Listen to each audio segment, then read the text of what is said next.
This is hashtag history. I'm not ready. Oh. Blam, blam, blam, blam. I'm so sorry. Zoom. Okay. Okay. Good? Yep. All right. Well.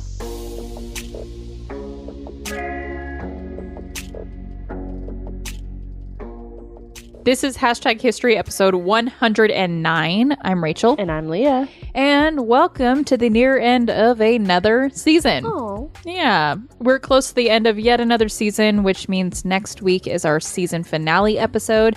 You definitely want to make sure you listen all the way through the end of this episode, because that is when we'll be announcing our very special season finale guest. And I'm still pinching myself that we have this guest on the podcast. It's pretty crazy. It's pretty crazy. I'm kind of sweating about it. Yeah. Let's not talk about it. Okay.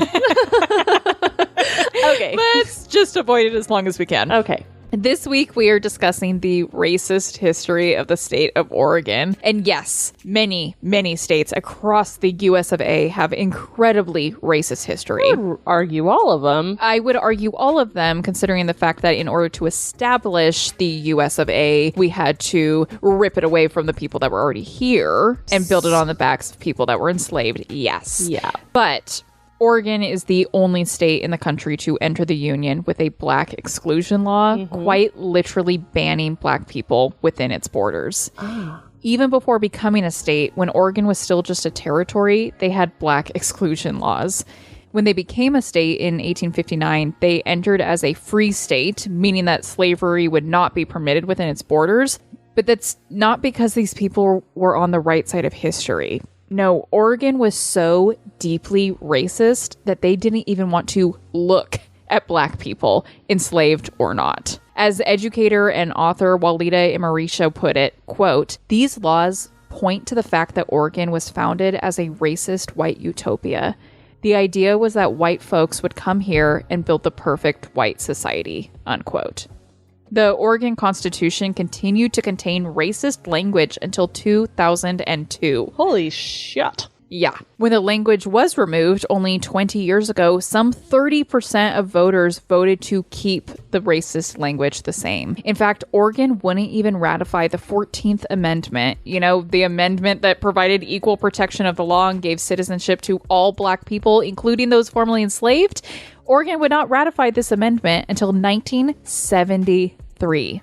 They also didn't ratify the 15th Amendment, which gave black men the right to vote, until 1959. Yes. And although Portland, Oregon's most populous city, has long had the reputation of being very liberal and progressive, it continues to rank as one of the whitest big cities in America. I believe that. Yep. According to the most recent national census, Oregon's demographics show that nearly 83% of the state population is white, with less than 2% black. For Portland specifically, about 75% of the city is white and less than 6% is black. There's actually a pretty illuminating ongoing blog that you can find online titled "Shit White People Say to BIPOC Folks in PDX," which, for anyone that doesn't know, PDX is the airport code for Portland and is often used as a nickname for the city of Portland. People don't know. Yeah, I don't know if people do know that. Codes. You don't know your airport codes? This blog is created and maintained by people of color, quote, "who are surviving in Portland," unquote. Oh, no. And allows them a place to write about the racism that they face there on a daily basis. We're going to be diving into all the things this week: how Oregon was quite literally established as a white utopia from the onset, how white supremacist hate groups, particularly the Ku Klux Klan, thrived and continue to thrive there, the gentrification and displacement of Black Americans, particularly in Portland, and what the state has done to combat this dark history. But first, as always, let's have a drink. We need it. Please.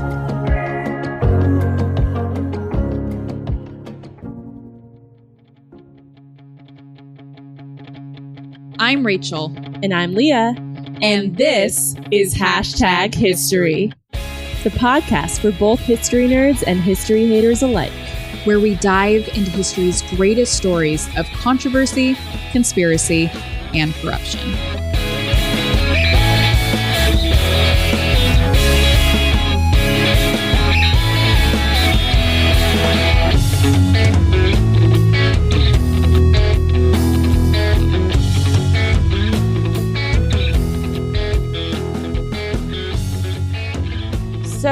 owe a huge shout out to History with Rothgar from Nottingham, UK, who bought us a total of 2 cocktails.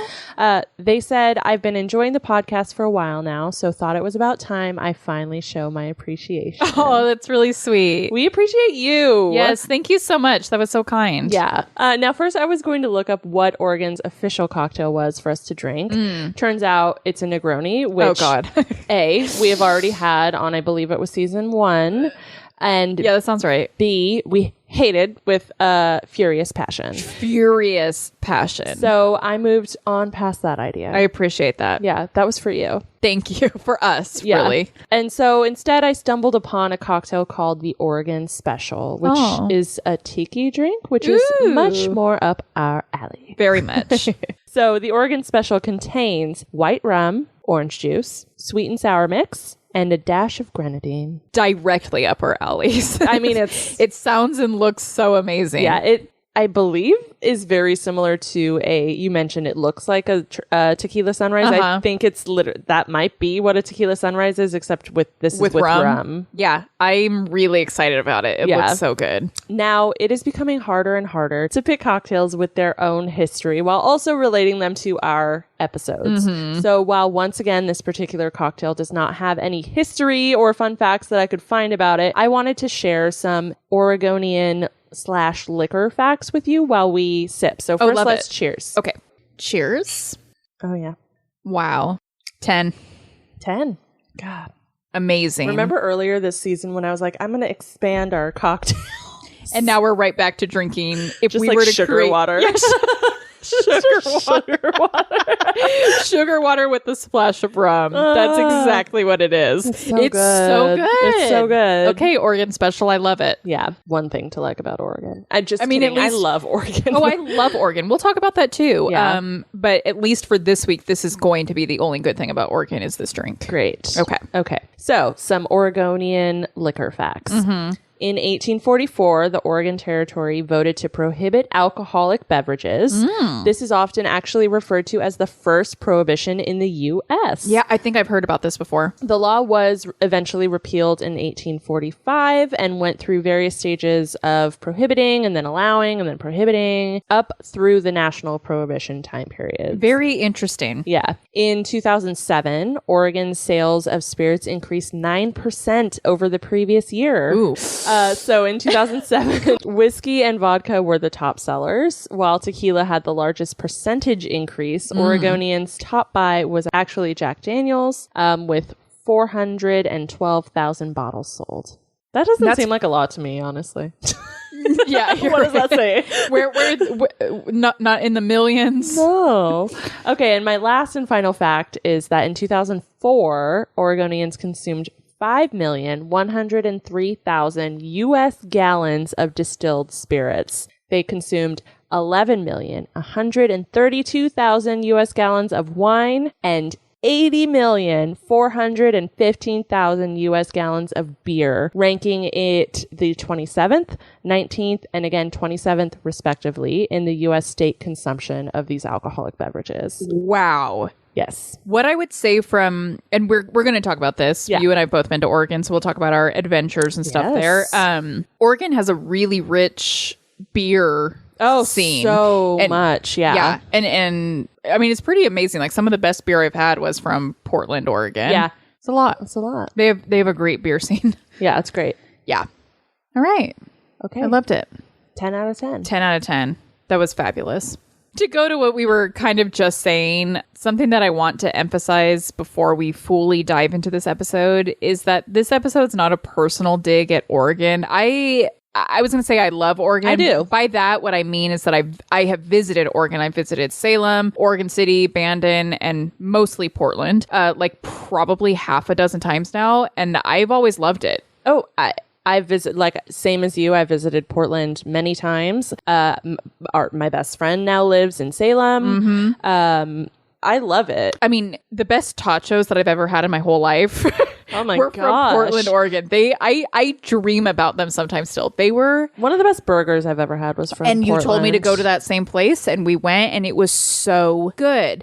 But, on this podcast, we have highlighted the racism of several states and cities and industries and organizations before. We have talked about the majorly racist eugenics movement here in California. Mm-hmm. Each state has its own racist history, but Oregon is particularly unique in that they are the only state in the whole country to write down their racism in their laws and constitution so blatantly. So that's why they are getting our specific focus this week. But don't worry for the rest of you states out there. We're coming for you one by one. Don't you worry. Don't you worry. You'll get your turn. Kidding, sort of. Yeah. One other thing I would like to mention up top is that this episode primarily focuses on the discrimination that Black Americans faced and continue to face in Oregon. But I want to acknowledge that Oregon has a lot of discriminatory history in relation to Native Americans, Chinese Americans, Japanese Americans, Latin Americans, and other minority groups. Yeah. And with that, let's dive in. I'll dive into another sip of this cocktail. Good idea. Let's do that. So where does this all begin? In the early to mid 1800s, white pioneers began traveling west and settling in the Oregon Territory via the Oregon Trail. Are you laughing because of the Oregon Trail game? Yes. Yeah. From the very beginning, those settling in Oregon were anti-slavery and banned it from existing within their borders. Like I mentioned in the intro, though, this definitely does not mean that these settlers were on the right side of history and that they believed in the equality of all people. Oh, no. In fact, there's a pretty striking quote from an early migrant that I think is really important to read so we can understand the mindset of these Oregon settlers. This direct historical quote about early Oregon settlers said that they, quote, hated slavery, but a much larger number of them hated free Negroes, worse even than slaves, unquote. In 1843, while still a territory, the Provisional Government of Oregon officially banned not only slavery within the Oregon Territory, but it also banned all Black people and people of mixed race and told any that currently resided in the territory to leave within 2 years, 3 years if you were a woman, or they would be whipped 39 times every 6 months until they finally left. It's horrible. I don't even have words. I was going to say quippy comments, but there's nothing quippy about this. Late in 1849, Oregon would pass yet another exclusion law stating that no Black people or people of mixed race could even enter into Oregon. There was actually a census conducted in 1850 that showed that across all of Oregon, only 50 of its residents were Black. And trust me, of these 50, not many stayed. Holy crap. Yeah.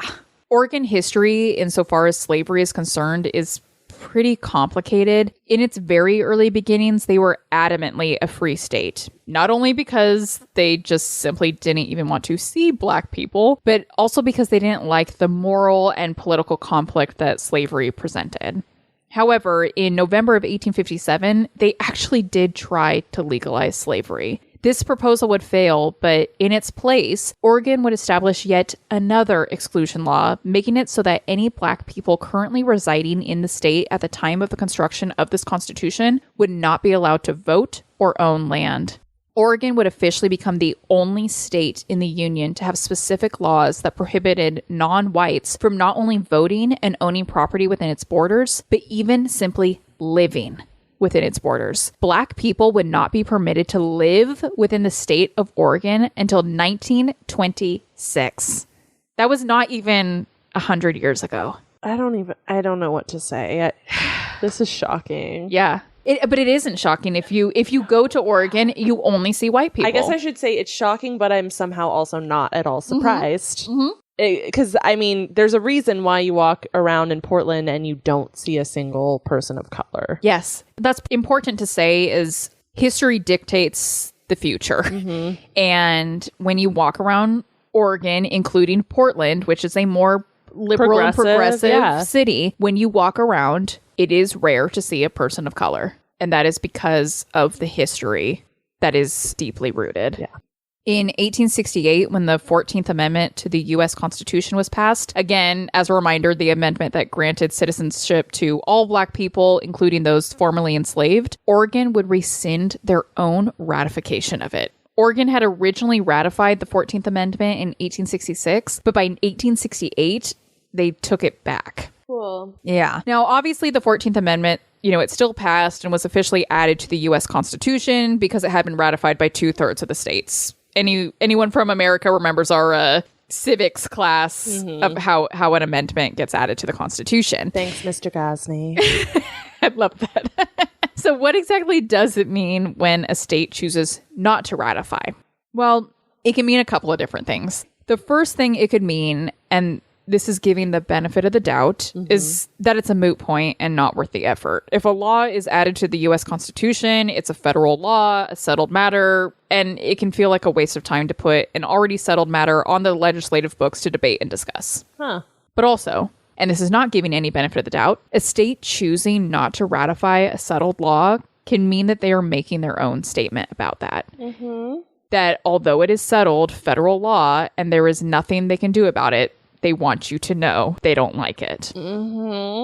A good example of this is the 16th Amendment, the amendment that allows for federal income taxes. 4 states, Connecticut, Utah, Rhode Island, and Vermont, still have not ratified the 16th Amendment, even though it was passed over a century ago. But even though those states are making their statement that they hate federal income taxes as much as the rest of us do, they're still bound to pay those taxes by April 15th every year. Right. What I would say to Oregon not ratifying the 14th Amendment is a little different, though, because it's not just that they chose not to ratify it and to allow that to be their statement. No, they chose to rescind their ratification of the amendment, which I find to be an even larger statement. Absolutely. They would not officially ratify it once again until April of 1973. Additionally, in 1870, when the 15th Amendment, which granted Black men the right to vote, was passed, Oregon took a stance along with only 6 other states when they rejected it. Oregon would not ratify the 15th Amendment until 1959.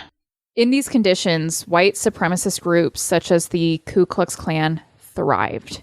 By the early 1920s, it was estimated that Oregon had more than 50,000 registered KKK members. That's approximately 6% of the population, making Oregon the state with the largest percentage of KKK members west of Mississippi. That turned my stomach. 6% of the f***ing population. And let me clarify that 6% is who was registered. There's probably a ton that still subscribed to that belief and supported that without being official. Yes. That right there is so important because 6%, which is massive, is who was officially registered. We know that there were more that subscribed to that belief system. These registered KKK members included police officers, church ministers, political figures, prominent community members, and more. Yeah. Oregon continues to be home to many hate groups such as White Nationalist, Proud Boys, and Patriot Prayer. In fact, one of the awful nicknames for Portland is Skinhead City, which derived from an incident that occurred in 1988 in Portland when 3 white supremacists brutally murdered a 28-year-old Ethiopian man who had traveled to the state for college. They beat him to death with a bat and left him in a pool of his own blood when he succumbed to his injuries the following day.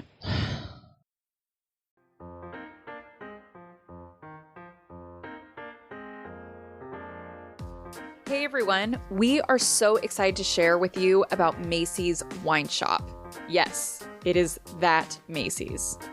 Macy's has launched their very own wine shop, which includes full-size, delicious wines curated by their experts coming from renowned wine regions, which include our home state of California and beyond. You can select exactly what type of wine you are looking for. Do you love reds? Do you love whites? Maybe a little bit of both? You can make these personalized selections quickly and easily through the Macy's Wine Shop. What makes Macy's Wine Shop better than any other online wine club is that they deliver quality wines at unmatched price points, all within 1 to 3 business days. Seriously, I ordered my wine on a Monday and had already received them by that following Wednesday. And with our link, you get $50 off a 6-bottle box of Macy's award-winning wines, which is a $95 retail value. Head to the show notes of this episode to access the discount code, or you can head to our Instagram to find the link in our bio. Cheers!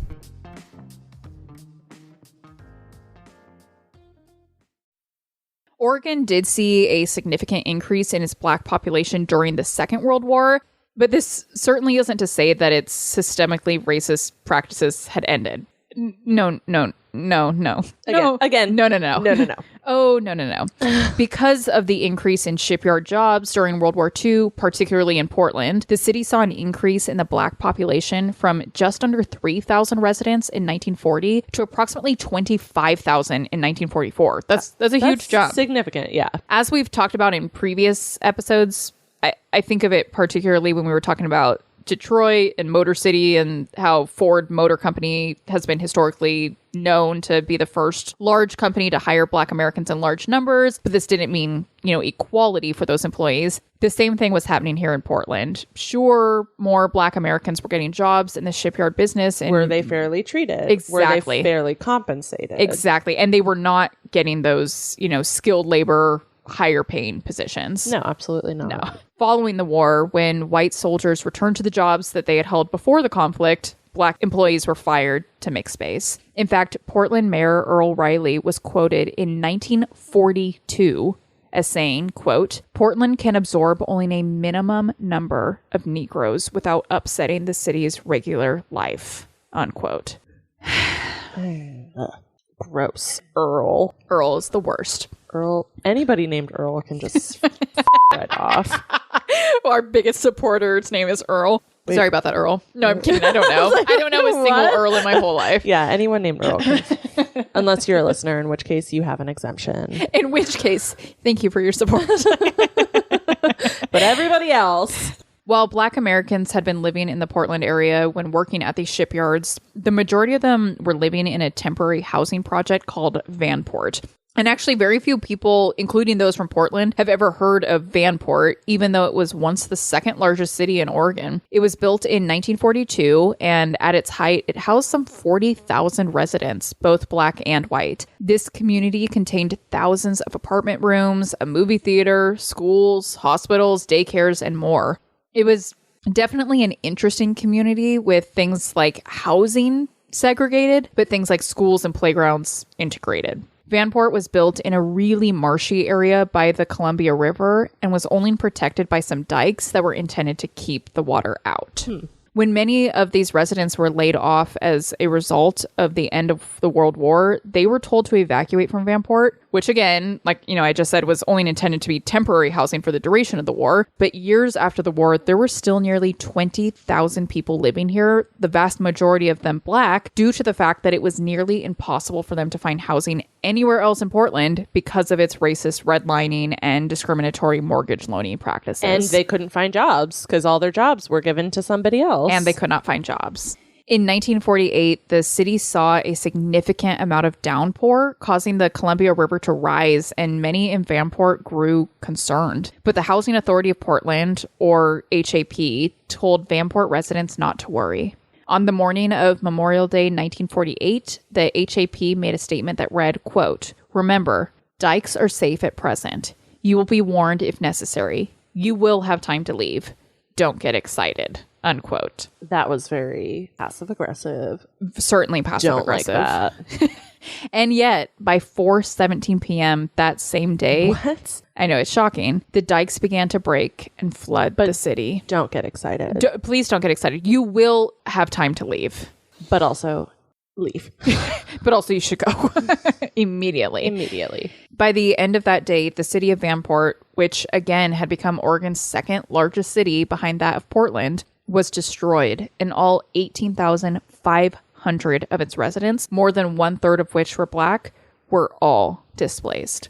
We know of at least 15 residents that died as a result of this flooding, but there have long been rumors that many more bodies were discovered by the HAP and disposed of in an effort to cover up their poor response to the disaster. Now, that could all be a conspiracy theory. There is no actual evidence to back up claims of additional bodies outside of those 15. Yeah. But I think the fact that these rumors even began in the first place and persist to this day speaks to the level of distrust that there is in the government, particularly in relation to protecting minority communities. Totally. Many of the displaced Black residents were essentially forced to move to Albina, a neighborhood in northeast Portland, because this was one of the only places where Black people could buy a home in the entire state of Oregon. Ugh. By 1960, only 2% of Portland's population was Black, and 80% of them lived in Albina. Whew. But even after redlining the state and forcing Black Americans into a particular location, the state then gentrified the area and displaced Black Oregonians even more when in 1956 they built an arena in Albina that would force nearly 500 residents, half of which were Black, out of the area. Throughout the 1970s and 80s, the Albina community would face further gentrification with the construction of Interstate 5, hospitals, the Veterans Memorial Coliseum, and more. By 1999, the Black community in Albina owned 36% fewer homes than they had just 1 decade prior. However, the white community here continued to grow. An area that was once known as Black Main Street and Black Broadway for its booming Black-owned businesses and social clubs is now today oftentimes referred to as New Portland, with its dozens of brand new condominiums, coffee shops, juice bars, yoga studios, and more, all owned, operated, and resided by Portland's overwhelmingly white population. In fact, in reference to this very area, Alan Lazo, the executive director of the Fair Housing Council, said, quote, "You see the $1 million condos there with BLM signs. You have to wonder if these folks know that history, because there certainly was a time in that area when Black lives didn't matter. This hasn't been a utopia for lots of folks," unquote. Yeah. I know the people living in Portland probably believe what they're saying. Yeah. Mean well. Like, they're putting up those BLM banners and they believe it. They believe that. But it's just, you're living in that condo that used to be someone's storefront. Yeah. Yeah. Because of these racist laws. Yeah. And we'll talk about that a little bit later too, that even though I believe that they believe this, I believe that they mean well. Yeah. I believe that they're progressive. And of course, Black lives matter as much as anyone else's lives matter. Yeah. But they don't know their history. No. Like, we don't know it. They don't know it. Yeah, exactly. They don't. A lot of people don't know their history. Especially one thing that we talk about all the time with California and like our dark history is because we're so progressive, it's easier to ignore or forget. Harder to believe or easier to forget. Yeah, exactly. Totally. As recently as 2011, an audit was conducted to determine if Black and Latino renters in Oregon face discrimination in the housing market. And of the 50 tests conducted, racial discrimination was found in 64% of them. Similar audits were conducted in other parts of the state, with one of the largest cases of discrimination occurring in 78% of the test in Beaverton. Ooh, Beaverton. And Beaverton's not too far off from Portland, I believe, right? Isn't it just... Yes, I believe it's close to Portland. West. But like it's not we're not talking about like north rural. Yeah, it might be rural, but it's like very close to a city. Yes. Yeah. These numbers are wild when you consider the fact that this discrimination violates not only local and state housing laws, but also federal laws. If not being allowed to own a house, operate a successful business, and whatnot were not enough, the 1970s and 80s were also ripe with police brutality and violence against Black men in the Portland area. Police officers were even responsible for killing possums and placing them on the doorsteps of Black-owned businesses all throughout the city of Portland. Why? In 1985, Portland police killed a Black man with a chokehold. So following this incident, the use of, a chokehold was banned. In response to that, the police union began selling shirts that read, "Don't choke 'em, smoke 'em." These shirts also included a picture of a gun on them. Now, of course, just like any other state, which very much includes California, despite our very liberal progressive reputation, Oregon is severely divided politically. Oregon has a very large rural conservative population, despite the fact that the overwhelming liberal population in the more urban areas has swung the state to consistently vote blue in presidential elections for the past 30 plus years. California and Oregon are purple states, really. The reason Oregon swings blue is because of Portland. Yeah, 100%. Yes. The state is red with a very blue city that's very populous. Yes. Same goes for, I would say, California has multiple cities. Exactly. I would say California's a little different because we have like San Francisco, Oakland, LA, Sacramento. Those are your more like your blue places. Yeah. You know, a lot of the Santa Cruz, Santa Barbara, places like that. I mean, cities. It's the cities. Yep. And there are multiple. But then you have these large stretches of rural land that, I mean, it's red. Completely. But even with 28% of voters identifying as liberal and another 35% identifying as moderate, many historians argue that these more quote-unquote hipster regions of Oregon are entirely unaware of their own dark history. Yeah. And I don't mean to generalize because I would hate if someone did that to me and said that because I love California so much, I must not know our dark history, because like I do. So I'm not generalizing here. I don't want to assume that every single person that, you know, lives in Oregon doesn't know their dark history. I'm not trying to do that here. But several historians do argue that many Oregonians are unaware of their history, and so this allows them a certain level of ignorance when it comes to dealing with racial problems within the state. Historian Cheryl Brooks has said that, quote, Oregon's small Black population has made it difficult for Oregonians to recognize racial discrimination problems in the state, unquote. And remember that blog that I talked about in the intro of this episode, the one about shit white people say to Black and brown folks in PDX? One such blog post read, quote, most of the people who live here in Portland have never had to directly, physically, and or emotionally interact with POC in their life cycle. That's unquote. Crazy. It's crazy. And I know, again, you and I come from a Sacramento area, which, I mean, we're one of the most diverse cities in the entire nation. Like I believe it was in the 2000s, we were the number one diverse city in the nation. Yeah.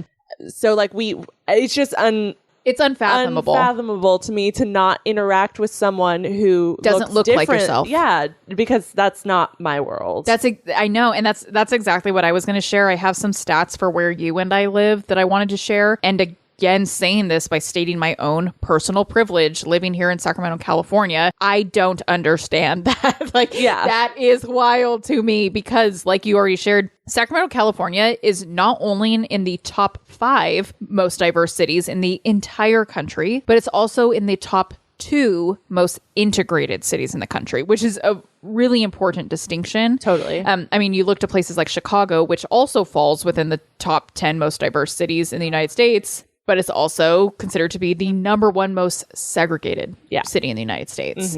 And so, like you just said, I speak from a place of privilege when I hear stories that some people in Portland have never even personally encountered a person of color in their entire lives. And I look literally right outside my front door into my gorgeous neighborhood and see an amazing example of both diversity and integration right before my eyes every single day. This is in stark contrast to the experiences of people of color living in Portland. A quote from an article I read in my research that comes from only 2 years ago was from a Black Portland resident who said he will go days without seeing anyone that looks like himself on the streets. Wow.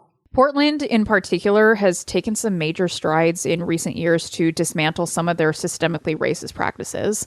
For example, following the police murder of George Floyd, the Portland public school system ended their contract with the Portland Police Bureau. Instead of having officers patrolling schools, Portland is actively working to increase spending for more counselors and social workers in the school setting. Portland has also been a major force in the Black Lives Matter movement. In fact, they really became the center of the movement, with tens of thousands of demonstrators showing up night after night to protest the treatment of Black Americans. One person who moved from the East Coast to Portland at the start of 2020 was actually quoted in a New York Times article that I read. This actually, I'm glad that you said what you just said, because it goes right to what I'm about to say in this quote. He said of the protest, quote, "It's something I joke about with my friends. There are more Black Lives Matter signs in Portland than Black people." I believe unquote. that. I actually think that is true. Fully accurate. That's accurate. But for many Black Portland residents, they said of the major Black Lives Matter movement there that it made them feel, quote, "the most protected that I ever have in my city," unquote. And that, quote, "white people can't understand what we've been through completely, but they are trying to empathize. That's a beginning," unquote. Yeah. And that's where I think I know we're like, it's unfathomable. And like, oh, they don't realize, but like, at least they're making an effort here.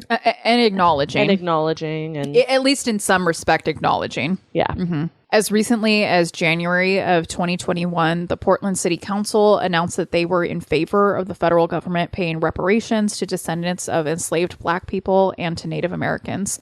The Portland Housing Bureau also said that to anyone that can show that their family was displaced as a result of the gentrified redevelopment projects, there will be a right to return policy followed. These are major steps toward progress. The first step is acknowledging your history, educating yourself, and then doing something about it. And something does need to be done. In studies as recent as the last just handful of years, Portland State University and the Coalition of Communities of Color found the stark difference between Black and white income, high school graduation rates, employment rates, and more. Not only do Black Americans in Portland make an average of less than half what white Americans in Portland make, they make nearly $10,000 on average less than any other Black American throughout the entire country. No.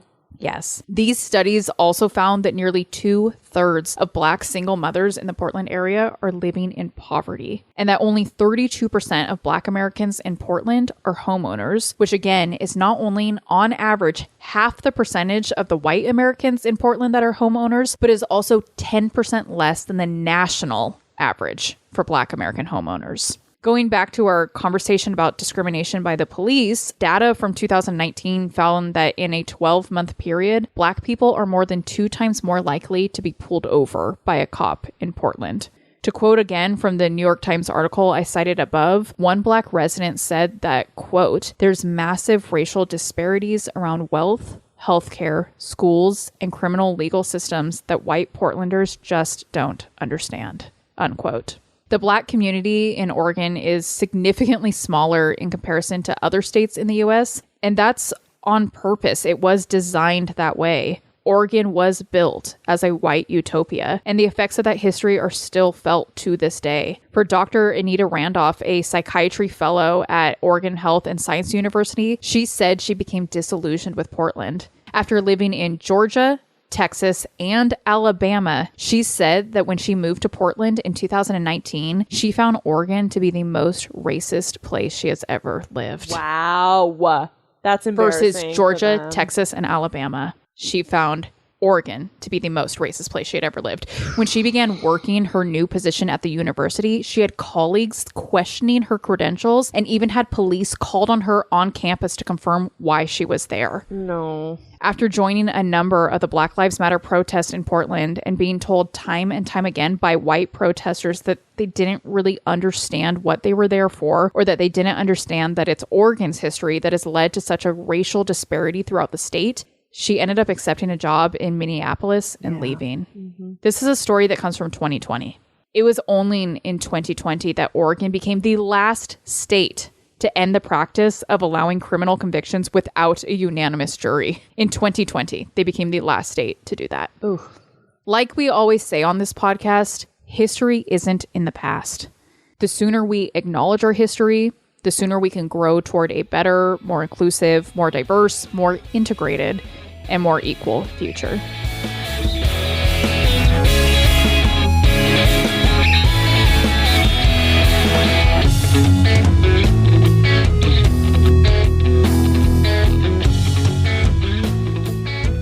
Thank you all so much for listening to this episode of #History. And now it's time to announce our season 11 finale guest.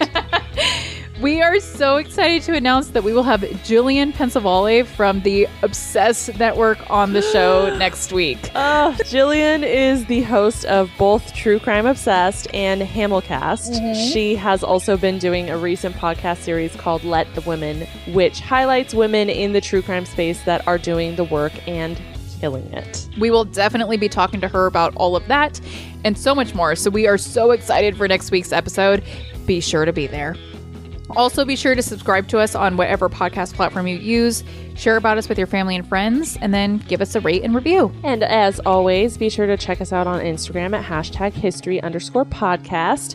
And we're also on TikTok at #history, all one word.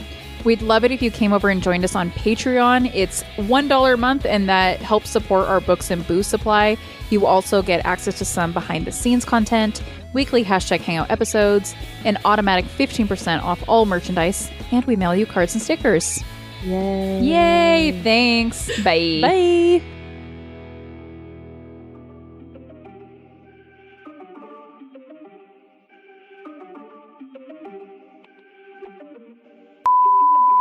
And although Portland is yeah. Yeah. Now, at first, I was going to look up. What? Look up with Oregon's offical. It's just all wrong. Cocktails. I like that though. That's a cute TikTok idea. yeah, cocktails. Oh. Okay. Like, just cut all that out. Okay. You know. Future Leah, you know what to do. Oh, yeah. She knows. She knows. She knows. Oh, God. Yeah. That's what they always say about the name Keith, too. I'm like, anyone with the name Keith can f*** off. I'm like, my dad's name is Keith. I don't know that I knew that. You don't know my dad's name Keith? You have his phone number. Finale guest. Our season 11 finale. What? No, you said it correctly that time. Possums with the O in front are only in North America, but there's also possums with no O in front. And they're from like Australia and shit. I didn't know that. The O, and I was like, that's weird. I thought I always had the O. Well, I guess that's the scientific term, so you're a smarty man. That's smart. Possums are native to Australia without the O. Okay. New Zealand and China, while opossums live in America and southern. But they look the Canada. Same? Yeah, I'd say they're the same. Not a scientist, but I'd say they're about the same. Okay, they look kind of cute there, even though they're evil. I think possums are so cute. They're evil. They're evil. They've hissed at me many a time. Yeah. Okay. Sorry. No, it's all right. I actually appreciate that lesson a lot. Okay. Mic drop. That's it. Fade to music. Okay. Fade to music. All right.